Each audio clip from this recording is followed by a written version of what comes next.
partir de agora, a Paracletos FM transmite para você culto ao vivo, uma palavra de fé com o pastor Germano Heleno. Deus quer falar com você. Glória a Deus. Palavra introdutória com a Aniede.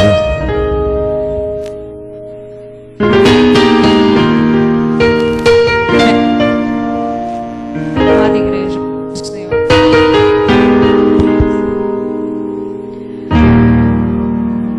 Vou ler na epístola de 1 João, capítulo 3. Os filhos de Deus. Vede quão grande amor nos tem concedido o Pai, que fôssemos chamados filhos de Deus. Por isso, o mundo não nos conhece, porque não conhece a Ele. Amados, agora somos filhos de Deus, e ainda não é manifesto o que havemos de ser. Mas sabemos que, quando Ele se manifestar, seremos semelhantes a Ele, porque assim como é, o veremos. E qualquer que nele tem esta esperança, purifica-se a si mesmo, como também ele é puro. Qualquer que pratica o pecado, também pratica a iniquidade, porque o pecado é iniquidade. E bem sabeis que ele se manifestou para tirar os nossos pecados, e nele não há pecado. Qualquer que permanecer nele, não vive pecando. Qualquer que vive pecando, não o viu nem o conheceu. Filhinhos, ninguém vos engane. Quem pratica justiça é justo, assim como ele é justo. Amém.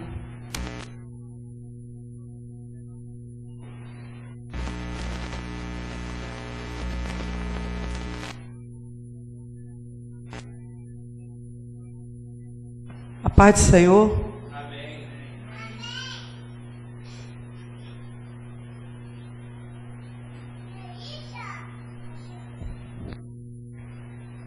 Vamos ler aqui em Salmos 42, que fala assim: a alma nela por servir a Deus no seu tempo. Como o servo brama pelas correntes das águas, assim suspira a minha alma por ti, ó Deus. A minha alma tem sede de Deus, do Deus vivo. Quando entrarei e me apresentarei ante a face de Deus? As minhas lágrimas servem de mantimento de dia e de noite, porquanto me dizem constantemente: onde está o teu Deus? Quando me lembro disto, dentro de mim, derramo a minha alma, pois eu havia ido com a multidão. Fui com eles à casa de Deus, com voz de alegria e louvor, com a multidão que festejava. Por que estás abatido, ó minha alma? E por que te perturbas em mim? Espera em Deus, pois ainda o louvarei na salvação da sua presença. Amém. Glória a Deus. Agradeço a oportunidade em nome de Jesus.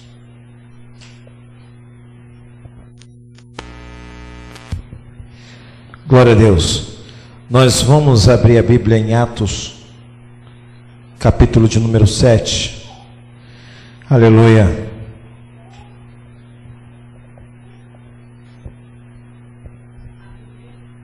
Capítulo 7.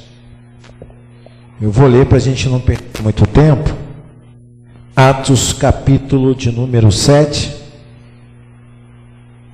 verso de número 58.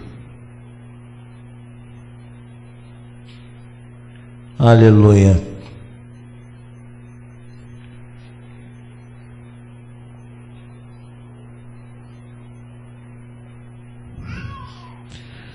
Diz assim, Atos 7, 58, a palavra de Deus para a nossa vida.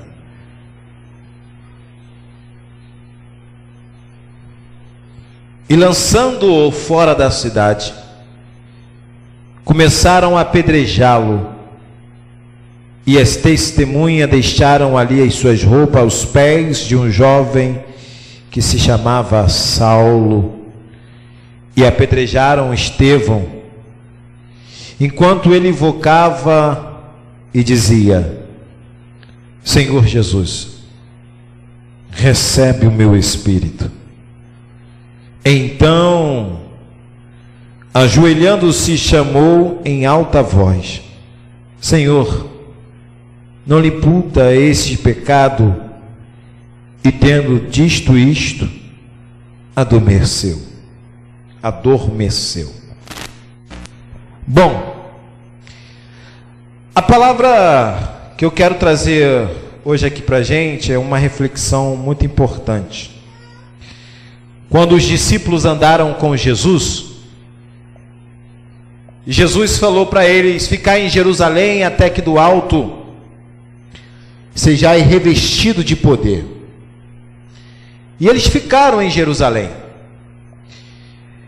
E as histórias vão nos contar, na narrativa de Atos dos Apóstolos, é que ficaram 120 pessoas num cenáculo depois da ascensão de Jesus ao céu. E o Espírito Santo de Deus veio sobre eles começaram a falar em línguas e começaram a entender na sua própria língua. E algo que chama atenção nesse texto é que depois desse chamado do Espírito Santo sobre a vida dos apóstolos, a igreja passou a ser una, a igreja começou a fazer sinais e prodígios, começou a fazer maravilha. Todos aqueles que possuíam terra começaram agora a depositar aos pés dos apóstolos. Ninguém possuía nada, porque eles partiam tudo em comum uns com os outros. E eles começaram a fazer o que Jesus mandou: ide pregar o evangelho a toda criatura. Mas algo que nos chama nessa noite foi essa disputa de Jesus, que ele era o Messias em prol de um povo judeu. O judeu não reconheceu ele como judeu, mas achava que Jesus estava querendo disputar, mas a verdade não era essa. É que eles não reconheciam Jesus como Messias, e eles começam agora a ser zelosos com as tradições de Moisés. Mas os discípulos tinham um legado. Qual era o legado? Levar às nações o evangelho. E algo que chama atenção é que Judas suicidou, se precipitou, e tinham que fazer escolha para o lugar de Judas. Fizeram um sorteio, e ali entraram pessoas no lugar de Judas, e ele mesmo assim continuaram a fazer o ministério. E chegou ao ponto de eles falarem, ensinar Jesus, ensinar o ensinamento de Jesus, e os sacerdotes com tanto inveja, mandaram que eles parassem de ensinar em nome desse Jesus de Nazaré. Pedro e Tiago e João, eles foram presos, e os sacerdotes de frente para eles: param de ensinar em nome desse Jesus de Nazaré, esse Jesus aí, esse Nazareno. Eles falaram: eu nunca vou deixar de falar o que eu vi e o que eu vi. Pode chicotear. E eles tomaram chicotadas em prol, e eles falaram: como é gostoso, na linguagem de hoje, apanhar por amor a Cristo. E eles apanharam, e depois eles continuaram depois fazendo o seu sermão, ensinando, e pegaram agora Pedro e Tiago. Eu não sei porquê, porque está na soberania de Deus. Deus permite que Pedro é solto e Tiago seja decapitado, seja morto pelo Herodes, que mandou matar, decapitar Tiago. Mas algo que me chama a atenção aqui é que tinha um homem que era cheio do Espírito Santo, mas ninguém podia resistir a ele. Viam na face dele a face de anjo, que era Estevão. Estevão, ele começa a pregar o ensinamento de Jesus, ele começa a fazer o que Jesus fazia. Ele começou a dizer para as pessoas, como eu falei no domingo passado, que não precisa mais de templo. Por quê? Porque agora nós passamos a ser o templo do Espírito Santo. Estevão começa a ensinar acerca de Jesus, que ninguém poderia contra Estevão, porque ele estava cheio do Espírito Santo, mas os homens invejosos pela lei de Moisés conspiraram algumas pessoas e falaram que ele estava profanando o templo. Mas o que Estevão estava querendo dizer é o seguinte: porque aqueles que se converteram a Jesus não precisavam mais levar um cordeiro para o templo para morrer em prol dos seus pecados, não precisava mais disso, porque o cordeiro já tinha morrido, que era Jesus. Mas alguns que aceitaram aqui estavam continuando no templo, fazendo esse sacrifício para perdão dos seus pecados. Então, e pegaram Estevão, ele está blasfemando, e Estevão traz uma mensagem sistemática lá de Abraão até chegar em Jesus. Mas algo que nos chama a atenção é que quando Estevão olha para o céu, vê Jesus à destra do Pai, diz: eis que eu vejo o Filho do Homem sentado, levantado, ou seja, Jesus levantou, ou seja, para receber Estevão. Os sacerdotes ficaram indignados, rasgaram as suas vestes, blasfema, tiraram ele do templo, arrastaram ele para fora e colocaram ele para fora do templo e começaram a apedrejar. As pessoas que iam apedrejando, segundo a cultura judaica, tinham que ser de tribo. Eu sou da tribo de Dan, então deixa as minhas vestes. Eu sou da tribo de Benjamim, vou deixar as minhas vestes. Mas tinha que deixar com alguém que tinha uma influência no sinédrio. E quem era essa pessoa? Foi o que nós lemos. As pessoas que foram apedrejar Estevão, quem estava lá, que era conhecido junto ali com os sacerdotes, era Saulo de Tarso. Saulo, ele presenciou a morte de Estevão. E Paulo daí ficou indignado, porque ele ia contra ao cristianismo, que não era cristianismo. O nome cristão não existia ainda. O nome que eles usavam era o caminho. Ah, vocês são dos caminhos, que era o caminho que era Jesus. Então, era essa palavra que era usada. Então, Saulo, ele vê ali naquele momento aquele jovem sendo apedrejado, e o verso que nós lemos, ele disse: Senhor, não imputa o pecado desses homens. E ali ele morreu. Paulo, eu acho que no coração dele ficou impactado pela fé de Estevão, mas não pela tradição judaica, mas nesse Jesus de Nazaré.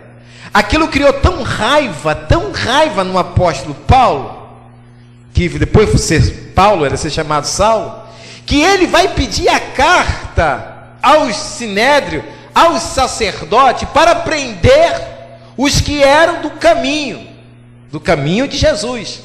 Ele pede essa carta para ir para Damasco, e ele pega essa carta. E a Bíblia nos relata mais no capítulo mais a seguir, no capítulo de número 8,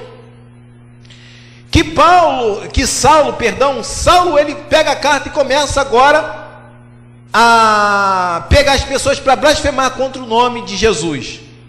Ele começa a perseguir. Então ele vai até Damasco. Chegando em Damasco, uma luz aparece sobre ele, e ele fala: Saulo, Saulo, por que tu me persegue? E ele fala: quem é, Senhor? E você: eu sou a Jesus a quem tu me persegue.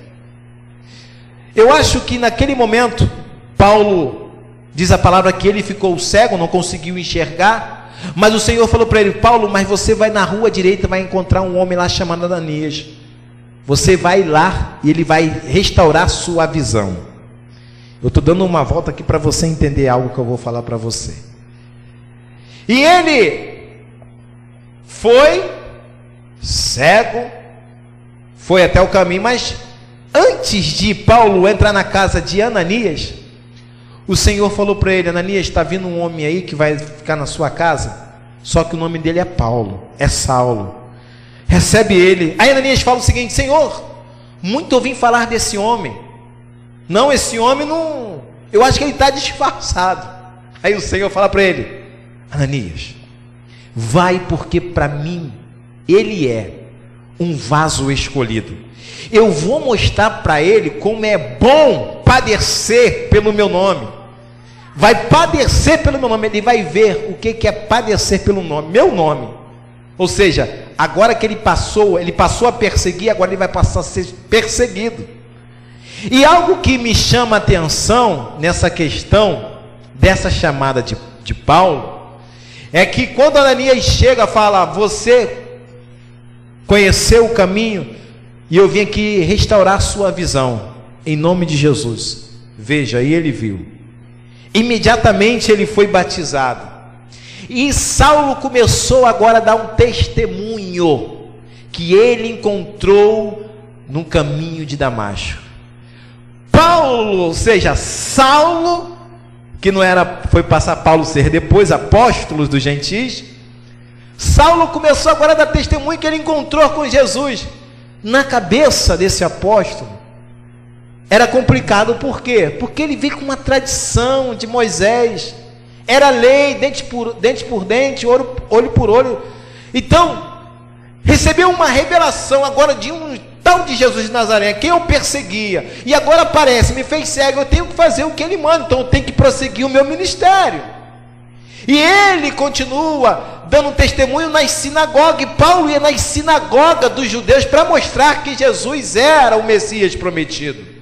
Ele debatia com os judeus, ele falava de frente com os judeus, mas só que os judeus começaram a absorver o que Paulo estava dizendo, levaram isso lá para o Sinédrio e disseram: vamos inventar uma coisa para matar esse homem, não vamos deixar ele vivo. Armaram. E os irmãos falaram assim: Saulo, é necessário que você vá, porque estão arrumando tramóia para te matar. Pegaram o Saulo, botaram no cesto, desceram na coluna de uma parede, e Paulo ficou na casa de alguém. A Bíblia não relata, mas eu posso conjecturar, porque ele ficou escondido, não ficou na rua. Mas algo que me chama a atenção é que Paulo, ele foi se encontrar com um dos discípulos, só não conseguiu encontrar Pedro e João, mas o resto dos discípulos que caminharam com Cristo, ele conseguiu ver, mas só que eles tiveram receio. Esse homem persegue, eu acho que ele está disfarçado, ele não se converteu, ele está querendo dar que segue o caminho, que nós seguimos o caminho dele, mas ele não quer seguir o caminho, ele está disfarçado. Então para Paulo foi muito difícil. E Paulo ia nas sinagogas e começava a se fortificar nos seus ensinos. Ele começava a separar as questões doutrinárias do Antigo Testamento, comparando com Jesus, sobre as profecias, tudo se cumprindo. E Paulo começa a fortificar agora os ensinos nas sinagogas, ensinando que Cristo era o Messias. Uma coisa é você ser chamado por Deus. Uma coisa é você querer permanecer no lugar como o apóstolo Paulo. A outra coisa é quando Deus fala assim: Paulo, não quero mais você, eu quero que você saia dessa cidade. Algo que nós devemos ver nisso aqui, eu estou caminhando com você. As nossas convicções diante do cristianismo, da nossa caminhada, parece que é de acordo com o que nós queremos, mas muitas das vezes não é o que Deus quer,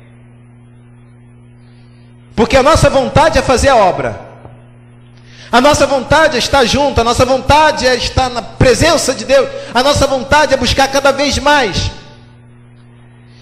Mas para tudo isso, essa vontade toda que Paulo tinha, ele passou por uma preparação. Na vida há um preparo. Quando uma pessoa se converte a Cristo, já é pastor. Não existe. Tudo é uma preparação, tudo é uma experiência de vida, tudo é uma caminhada de vida no meio do cristianismo, daquilo que você acredita. Paulo passou por isso, ou seja, Saulo passou por isso. Ele achava, não, agora eu estou fortificando, as pessoas vão aceitar esse Messias, como eu aceitei, porque eu encontrei com ele no caminho de Damasco. Jesus falou assim: ei, Paulo, não é assim não. As pessoas aqui não vão aceitar o teu testemunho, sai fora. Saulo, os irmãos se despediram de Saulo, e Saulo saiu chorando, despedindo dos irmãos, porque ele queria ficar, mas era necessário que ele saísse, senão ele ia morrer. E a Bíblia fala algo que parece que é brincadeira, mas quando a gente passa a analisar os textos, a gente fica... Depois que Paulo saiu da igreja, depois que Saulo saiu da igreja e foi para outro campo, a igreja crescia, a igreja tinha paz, e a igreja era cheia do Espírito Santo depois da partida de Paulo. Uma coisa é uma convicção, uma coisa é a gente ouvir a voz de Deus. E essa questão de ouvir a voz de Deus é muito complicada hoje em dia. Porque muita gente fala que ouve a voz de Deus, mas não está ouvindo nada, porque isso já virou costume.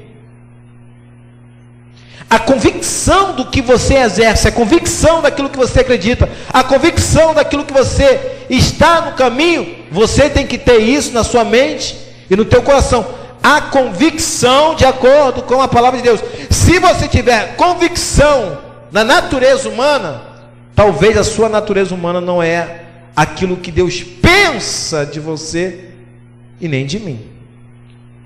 É complicado a gente entender isso. Lá no livro do profeta Isaías, ele diz algo bastante interessante: os meus pensamentos não são os vossos pensamentos, e os meus caminhos são muito mais longe do que os vossos caminhos. Eu fico pensando, muita gente tem muita convicção de muita coisa, raciocínio humano.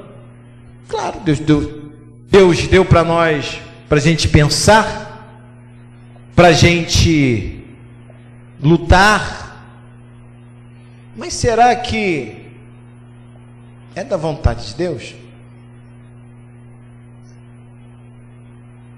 Agora vai. Muita gente quer casar, mas será que é da vontade de Deus?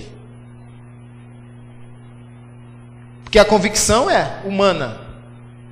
Muitos são pressionados, tem que casar, mas é tempo de casar?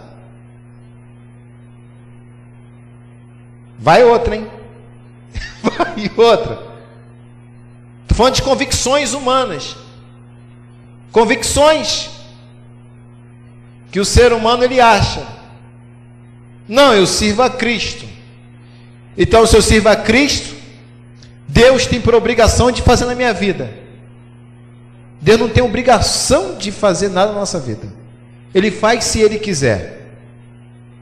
Existe um ditado aí no meio evangélico aí: Deus quer que você sonhe os sonhos de Deus. Deus sonha os teus sonhos. Como é que Deus sonha? Deus não dorme? Deus não dorme, Deus não sonha. Imagina tu pensar Deus falando assim, ó, eu sonho que o Germano vai chegar. Deus nunca vai fazer isso, Ele é Deus. As nossas convicções é muito longe das coisas de Deus. Nós agimos muitas das vezes pela razão. A razão pode ser correta, lógica humana, mas a razão da fé do cristianismo não é baseada em razão, é baseada em fé. Paulo tinha uma razão de ficar no lugar, porém Deus falou: não, sai. E a igreja cresceu, teve paz, todo mundo foram cheios do Espírito Santo. A convicção dele era essa, mas Deus queria outra. Tem coisas que a gente não gosta de ouvir, mas precisamos ouvir o que Deus fala através da sua palavra. Paulo, ele começou a entender os mistérios de Deus, quando ele passou a ser Paulo, pelo apostolado que foi entregue pelos gentis. Eu não fui ordenado por ordem do homem, mas por ordem pelos gentis, pelos apóstolos, pela vontade de Deus, não por ele próprio, porque ele começou agora a entender que depois das revelações que ele recebeu, ele tinha que sair fora, ele tinha que ir embora, ele tinha que aprender muito mais agora a depender através da fé, não pela lógica, não pela razão humana, mas pela fé agora, através das revelações que Jesus deu para ele. Então Paulo começou a se desvaziar todo.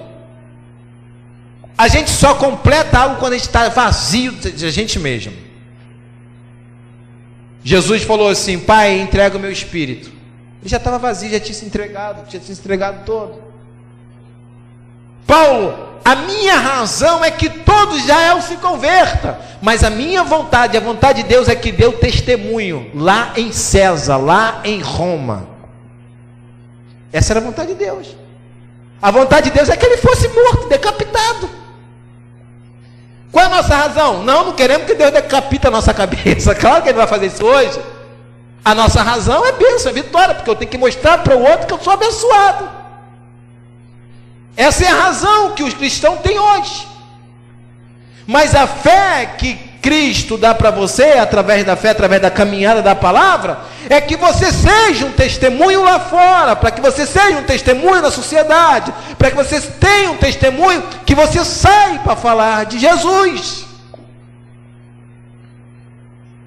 Paulo entendeu isso, e nas coisas mais que aconteceu na vida do apóstolo Paulo, de tanto abrir igreja, ele foi viagem missionária, ele foi quase, o navio afundou, ele quase foi, ele foi chicoteado, ele quase morreu de fome, ele quase ficou sem nada, mas nada não fez separar ele de Cristo, nada. Por isso ele fala em Romanos capítulo 8, nada nos separará do amor, se é nada. Ele passou a entender que agora ele depende de Deus.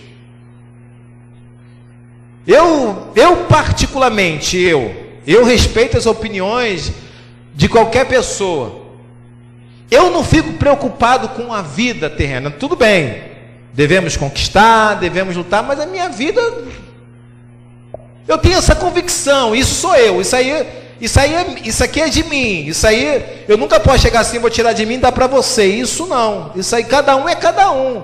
Outros gostam a luta, gostam, isso faz parte da vida, cada um querer lutar, vencer na vida, chegar a um patamar modo para todo mundo ver, tudo bem, eu entendo isso. Eu particularmente não, eu vou lutar para conquistar, beleza, mas Deus em primeiro lugar, porque se eu não se esvaziar, eu não vou completar uma boa obra. Agora, se eu estiver cheio de mim, a obra nunca vai começar naquilo que Deus me colocou para fazer. Você também. Se você não se esvaziar para Cristo, tirar os problemas, situações da vida, e deixar Deus mudar a sua vida, crer nisso é crer realmente. O cristianismo não é um ato só de você cantar, de você louvar, de você estar pregando, não, é se desvaziar, é convicção, a minha vida pertence a Deus, e pronto, ponto final. O evangelho é isso, e Paulo entendeu isso, e quando Paulo precisou de mais pessoas para estar ao lado dele, Paulo teve problema com Barnabé começou a ensinar ali as pessoas. Não, Paulo, ele encontrou com Jesus no caminho de Damasco, aceita ele no ministério. Não, Paulo, é maneiro, é melhor, Barnabé, levar ele lá para Antioquia, vai fazer as viagens por aí, e a gente vamos dar continuidade aqui para o povo de Israel, para o povo da circuncisão. Paulo teve uma discussão tão problemática ali com Barnabé, por causa de João Marco, primo de Barnabé, que os dois se apartaram, porque Barnabé queria que o seu sobrinho fosse na viagem com o papai. Não, ele abandonou a gente na Panfídia, porque ele quer voltar para Jerusalém. Não vai nessa viagem não, acabou. A Bíblia diz que a discussão foi tão tremenda, que os dois se apartaram. A discussão. E Deus não se meteu nisso. Lá quando Paulo está em Roma, agora preso, Paulo estava lá agora preso no cárcere inferior, e ele escreve para Timóteo: ninguém veio em minha defesa, eu estou sozinho.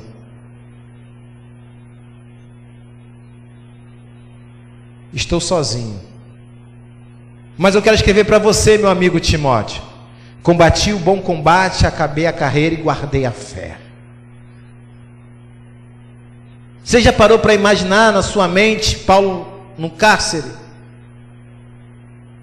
E o carrasco gritando: Saulo, ou seja, Paulo! Paulo! E ele todo empolgado: eis-me aqui, pode me levar. Porque ele esvaziou-se, ele já tinha acabado a carreira. Para ele valia a pena morrer agora, porque ele ia encontrar com Cristo, ele ia deixar esse tabernáculo para morar com Cristo. Você parou para pensar, um camarada já pronto para ser morto, não tem mais nada para fazer. E Jesus levou ele para dar testemunho em Roma para morrer. Na nossa lógica, a gente não consegue entender isso. Porque o cristianismo que é ensinado para a gente é o cristianismo de vitória. Mas não um cristianismo que nós precisamos ter uma vida simples. Não uma vida complicada de riqueza que ensinam por aí. Mas viver uma vida simples com Cristo. Porque problema vai acontecer com qualquer um.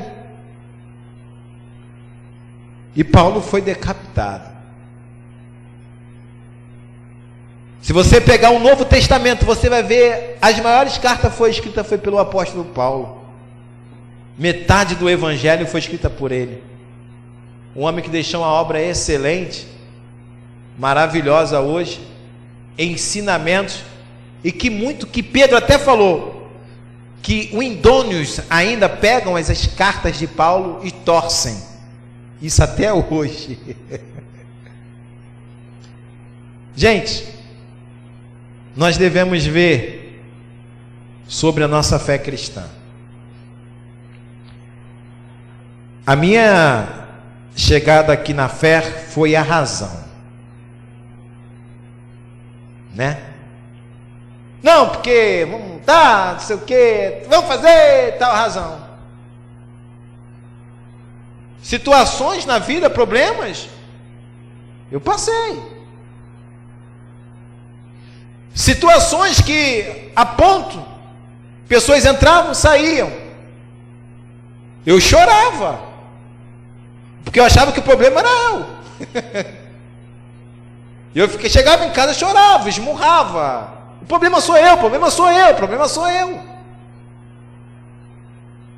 Eu falei assim: não, Senhor, mas eu, pela minha razão, eu vou continuar. Deus começou a fazer na minha vida. Deus começou a fazer algo na minha vida muito rápido. E eu pensando, né? Eu falei assim: Deus, não, vai dar. Bora. Eu vou embora. Estou disposto a pagar esse preço. Que o preço na cruz já foi pago. Eu na mente vou pagar esse preço. E fui vindo. Geraldo nem se fala. Dona Vera ainda não estava aqui. A Josi muito menos. E lutando pela razão. Hoje eu posso entender o que é se esvaziar. Antigamente não. Decepções faz parte da vida. Subi no púlpito aqui chorando. A Flaviana: pastor, quer que eu continue? Eu falei assim: não deixa. Eu preciso me desvaziar. E eu lutando. 12 anos pela razão, jogado fora, e esvaziando de si. Com Deus eu tenho tudo. Deus é tão bom que botou uma pessoa para me ajudar, uma pessoa que me ama. E eu amo essa pessoa, né? E nessa aí, ainda eu fui abandonado. Algumas pessoas não iam suportar, porque eu não tinha ainda me desligado. Não ia aceitar. Por quê? Porque a religião formou isso na gente. As pessoas que eu pensava que nunca ia ir, ficaram. Pessoas que eu pensava que ia ficar, não ficaram. As pessoas que eu nunca pensei que ia ficar, ficou. A fidelidade com Deus nos leva a não ver o erro do outro. Esvaziar-se de Deus é estar junto em comunhão com os outros. Nesses 6 anos que eu estou aqui, 6 anos, eu aprendi a razão e aprendi a fé. E eu estou agora começando a caminhar, a me desvaziar. Sabe por que, dona Vera? A vida é assim. O apóstolo Paulo, ele foi convertido em Atos capítulo 9, mas ele foi para a obra em Atos capítulo número 13. Passaram-se 14 anos. Eu sou um bebê ainda que Paulo passou, 6 anos. Aqui nós vimos pessoas sentarem e pessoas ir embora que Deus levou. Aqui nós vimos pessoas que falaram, mas não cumpriu. Vendo pessoas que vieram aqui, choraram, se abraçaram uns aos outros. A vida é assim. Então, quando nós paramos para ver a nossa vida espiritual, esvaziar-se a si mesmo e depender totalmente de Deus, todo mundo pode te abandonar, mas Jesus jamais abandonou, vai abandonar você. Paulo, ele teve várias pessoas ao lado dele, cooperador. As últimas cartas de Paulo, você pega as cartas de Paulo, lá, Efésios, Tessalonicenses, Romanos, Corinto, no final você sempre vai ver dedicatória ao meu amado Lucas, ao meu amado Onesíforo, olha o nome do boneco, Onesíforo, ao meu amado cooperador tal, a Profodito e tal, e vai por aí vai. Mas na audiência não apareceu ninguém. Dia 25 de junho vai ser o último culto. Não vai ter festa. Eu pensei em fazer uma festa. Deus falou assim: para que tu quer festa? Porque você tem que se desvaziar mais ainda. Então eu preciso se desvaziar. Muita coisa. Você precisa se desvaziar de muita coisa. Eu vou falar uma coisa para você. Deus, Ele nunca vai decepcionar a sua vida. Você vai passar por moinho, você vai passar por vendaval, você vai passar por luta, mas Ele sempre vai estar ao seu lado. Pode ter certeza disso. Porque quando você passa por tudo isso, tudo que vir para você é fichinha, porque você já passou coisa pior. Por que devemos agora recuar? Nós recuamos pela razão. A razão. Mas a fé não. As experiências da vida não. Pensa aí vocês. Qual a experiência que vocês têm diante de Deus? Qual foi a maior experiência que você teve com Deus? A gente tem que parar para pensar essas coisas. Porque é isso que Deus faz a gente lembrar.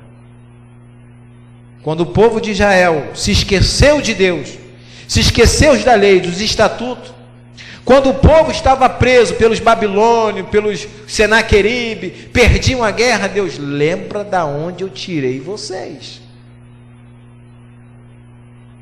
Eles não dependiam de Deus, eles dependiam de arca de aliança, dependia da força do braço, da razão. Agora nós, hoje, no cristianismo, nós temos que ter 2 cuidados. Primeiro, a razão, porque a razão ela pode acertar algo da sua vida. Mas se você não tem equilíbrio, você perde a fé. Agora, se você conciliar a razão e a fé, caminhar junto, vai. Quer ver um homem de fé? Abraão. Deus, Abraão, eu quero seu filho. A razão dele ficou o coração meio abalado. Por que Deus quer meu filho? O sonho era ter um filho. E Deus me pede o único filho, o que eu amo. Mas ele foi por fé. O Deus que prometeu é o Deus que vai cumprir a promessa. Ele não sacrificou Isaac, mas Deus quis provar o amor dele para com Deus. São pessoas vazias. Quando a gente se desvaziar do nosso eu e olhar para Deus, a gente passa a ser rico espiritualmente.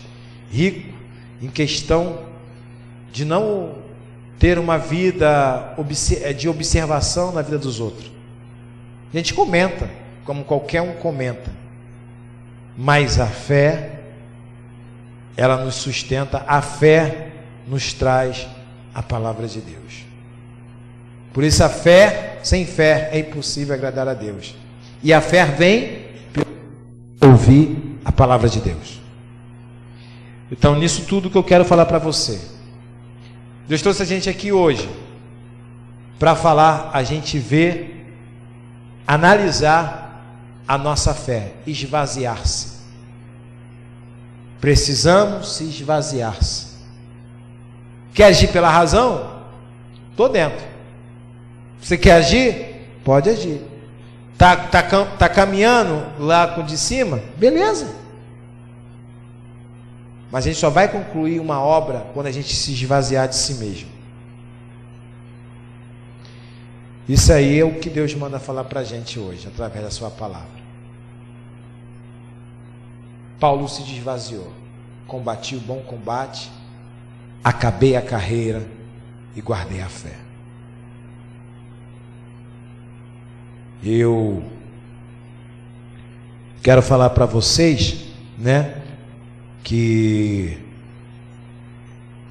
a gente só vai aprender a ser um verdadeiro cristão. Verdadeiro cristão é complicado, porque nós somos pecadores. Agora, ser é andar como ele andou. Então, se a gente andar como ele andou, nós devemos ver os nossos conceitos como cristão. Vamos orar a Deus, pedir a Ele, para que o Senhor sempre nos ajude onde a gente não podemos, porque nós somos frágeis e fracos. Amém? Eu queria que você repetisse comigo: Senhor Jesus, eu preciso me esvaziar-se. Para mim, Senhor, estar mais na Tua presença. Senhor Jesus, esvaziar-se, Senhor, não é estar cheio do eu, mas está cheio do Teu Espírito, através da palavra. Me ajuda, porque eu não consigo. Me ajuda, Senhor, porque Tu és fiel. Isso que eu te peço, em nome de Jesus. Amém. Eu vou orar pela palavra. Pai, em nome de Jesus, obrigado, Senhor, mais uma vez. Obrigado, Senhor, pela Tua palavra. Oh, Pai, muitas das vezes agimos pela razão. A razão, Senhor, até nos leva para caminhos certos, mas é da Tua vontade. Oh, Senhor, quando nós se esvaziamos, Senhor, aí a gente passa a depender totalmente de Ti, então as coisas não dão errado, porque a gente passa a crer pela fé, passamos a crer, Senhor, com uma razão de acordo com a tua vontade, que é a tua soberania. Aí tudo bem. Senhor, nós carregamos muito a religiosidade. Foram colocados, Senhor, em nossos ombros um jugo que muitas das vezes não podemos suportar. Mas o teu jugo é suave, o seu fardo é leve. Então, Senhor, nos ajuda. Nos ajuda. O que foi falado por eles aqui, Senhor, nessa oração, que o Senhor ajuda cada um deles, porque precisamos, Senhor.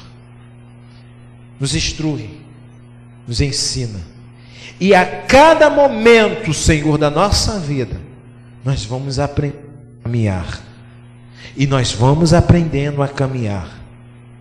Oh Deus, muito obrigado, Senhor, nessa noite. Obrigado, Senhor, pela nossa chegada nesse local. Leva cada um, Senhor, para os seus lares. Livra, Senhor, cada um de nós de todo mal, de tudo que não provei diante de Ti. Deus, muito obrigado. Toma cada um, Senhor, da Paracletos FM em Tuas mãos, ouvinte. E nós te agradecemos. Em nome de Jesus. Amém. Você acabou de ouvir Culto pela Paracletos FM. Fique agora com a sua programação normal. Mais música em cada sequência.